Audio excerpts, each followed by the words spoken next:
Hi, everybody. Hi, this is Dr. Ken Mewich, Fibromyalgia Wellness Center, and I'm very happy that you joined me today for our discussion. And the discussion is whether or not society really understands yet at this point fibromyalgia. It's fascinating because I went to a recent last Friday morning, I went to a recent charity event. It was just fantastic. It was Ryan's House. It had to do with the very, very ill children for a variety of different causes and reasons and so forth. And It was very emotional. And There were over 1,000 people that attended this event. If you're still could be interested in something like this, it's Ryan House or Ryan's House. It was named after an individual that could not find any treatment, any assistance whatsoever. This is a charitable, in effect, house. There's, I think, three in the valley. And they take care of children, and it gives the parents an opportunity to get away just for a short period of time, the children have a chance to enjoy each other and all of the wonderful volunteers that actually get involved and take advantage of this. It's just tremendous. But anyway, I was sitting at a table with a number of individuals, different professions, and some of them being uh, those people that not only are volunteers but might be interested in volunteering. And as we were going around the table, introducing ourselves, so forth and so on, they asked what I did, my specialty, so forth and so on. There were some publishers, as a matter of fact, of magazines and newspapers there, and subject of fibromyalgia came up. And the same thing was stated. Hi, Gail, how are you?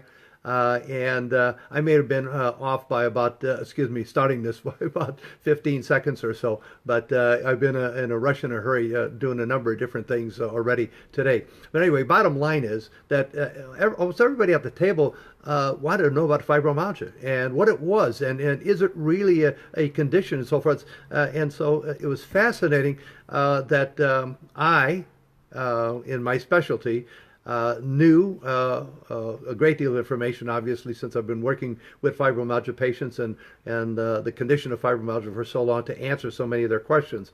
But the thing I got out of it was that there's still so much misunderstanding. Is it really a disease? Is it a condition? And we've heard so much about it, but not really that much about it. And what is it, and so forth. And so I actually went back and explained to them about the history of fibromyalgia, how it actually began. Biblical writings far back as 2800 BC, and Shakespeare wrote about it in one of his plays, Midsummer Night's Dream. And how it was initially top heavy in a male condition. Then it turned into female after World War II. But prior to that, it was all male. And as far as the females were concerned, there was experimental. You were either crazy as a female, or they did experimental surgeries on women. It's just horrible, horrible history of fibromyalgia in itself, because they didn't have any proof or any information on it, and that till this day is still a problem because, excuse me, because the problem is, again, diagnosis. The allopaths, MDs, DOs, so forth and so on, are trained to actually diagnose people by way of objective tests. Those are the things like blood tests and x-rays and MRI and all sorts of different tests like that, versus listening to the patient and listening to the subjective problems that the patient has. Isn't that interesting? Actually, a doctor listening to a patient and sitting back and taking notes and actually asking questions concerning their symptoms versus just passing on a diagnosis sort of out of the air, so to speak, since all of the objective tests come back negative. So I went through the history, and it was surprising at the individuals, because when we went through all the different symptoms that patients had, they were literally taken back by how many different problems a person with fibromyalgia might very well have. It was enlightening to most of them, but still very, very frustrating. And they couldn't believe that a fibromyalgia patient would go through so much. So some of the publishers were very interested in me actually doing articles and getting information out and so forth. That's the bottom line because of this confusion. I want to talk to you about. I can only do so much. I'm out talking and introducing people to fibromyalgia, explaining to them how we work with it and so forth and so on.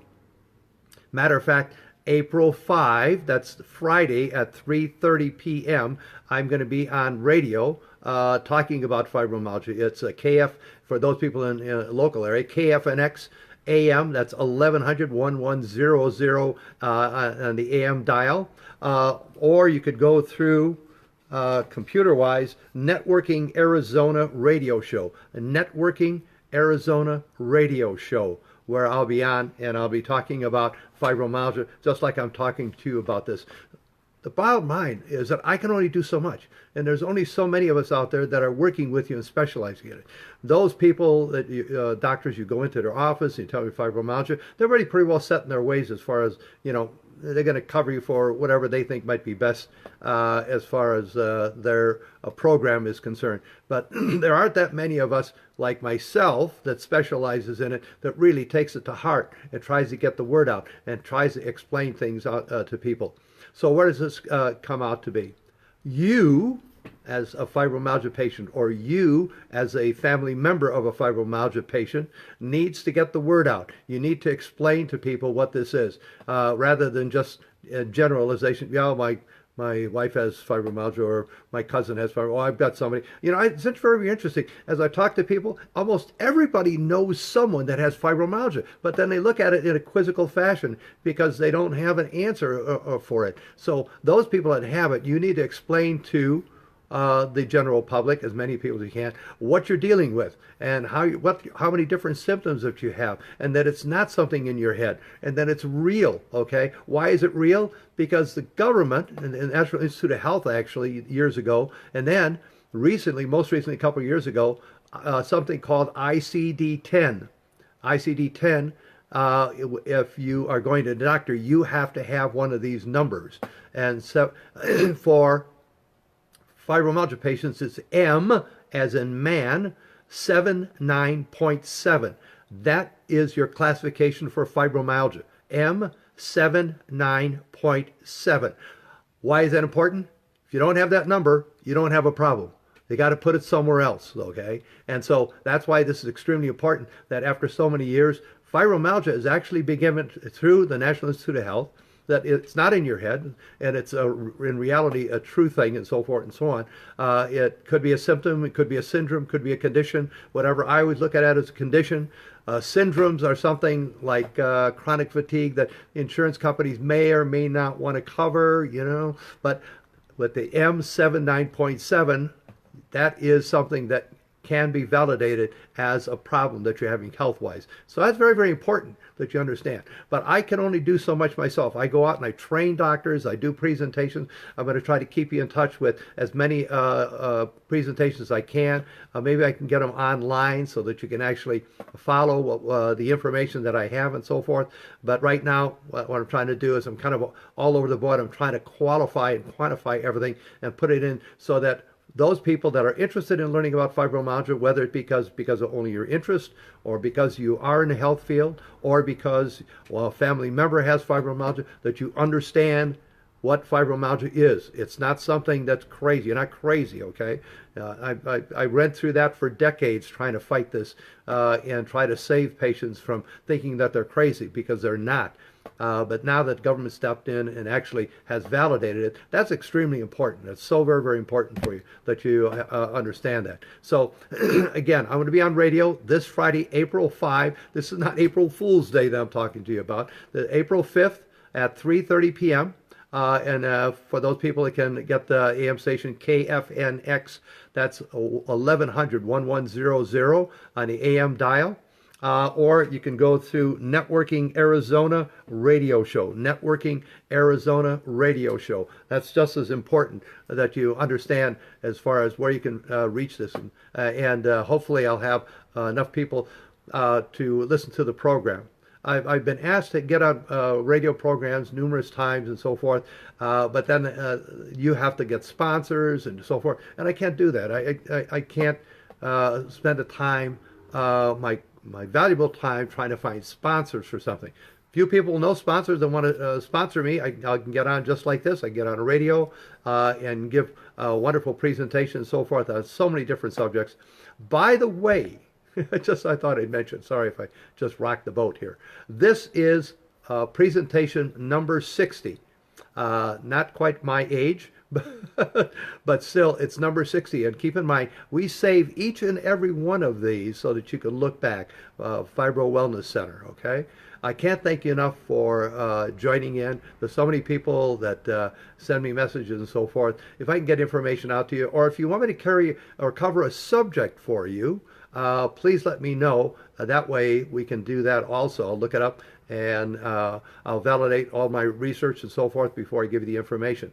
But I thought I'd bring this out to you because there are so many people that still don't understand. They know now, they've heard the word fibromyalgia because you know these Lyricas and Baldasavellas, they're on TV and so forth. But as far as understanding fibromyalgia, can you catch it? Is it something that you can catch from some other person? Where does it come from? What are the symptoms? So forth and so on. Because you could have a room full of people, fibromyalgia patients in here, and every one of them has different symptoms. Some of them will cross over, but most of them do not. And so that's why it's important that that information is gotten out to everybody. Shared and spreading, yes, fibro awareness. That's great. Anything you can do to get the word out, that's going to make it so much easier for not only existing fibromyalgia patients, but so many that are misdiagnosed. Oh my goodness. That's why you're on so many medications. I've said that before. You know, the doctors, it's just like they're a dartboard. So, well, let's see if this will work. So I give you some blank and give that. Let me know if that works. No, that doesn't work. Okay, let's try this one, and so forth and so on. Because they don't have an answer for it yet, but we do. We think we do because we're working with the condition. And if you're tired of being sick and tired, please contact me. I'm trying to work with people long distance. As a matter of fact, one lady in Australia and a gentleman in Montana I'm trying to work with to get the information out to them so that we can work with them long distance. I'll stretch my arms as far as I can.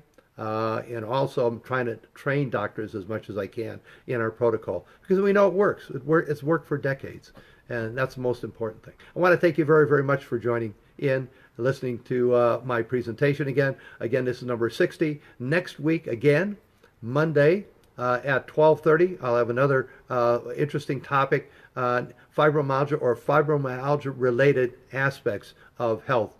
Because there's so many of them. Thank you so very, very much again. Have a wonderful, great day. This is not April Fool's Day. No jokes over here.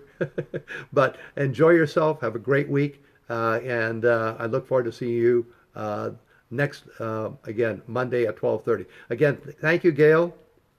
And Gail says most people don't understand unless you actually have it. So sad, so very true. And that is. So it's important that anybody has fibromyalgia or knows people have fibromyalgia, get the word out. Have people understand what's going on so that it'll be a lot easier for us to work with you and for you to break through this ongoing cloud of misconceptions, misunderstanding, and so forth. Thank you, thank you, thank you. Have a great day. Keep in mind, all of these are saved so you look back at all the wonderful topics that we've talked about. And lots of love and blessings to each and every one of you. Thank you. Take care. Bye-bye.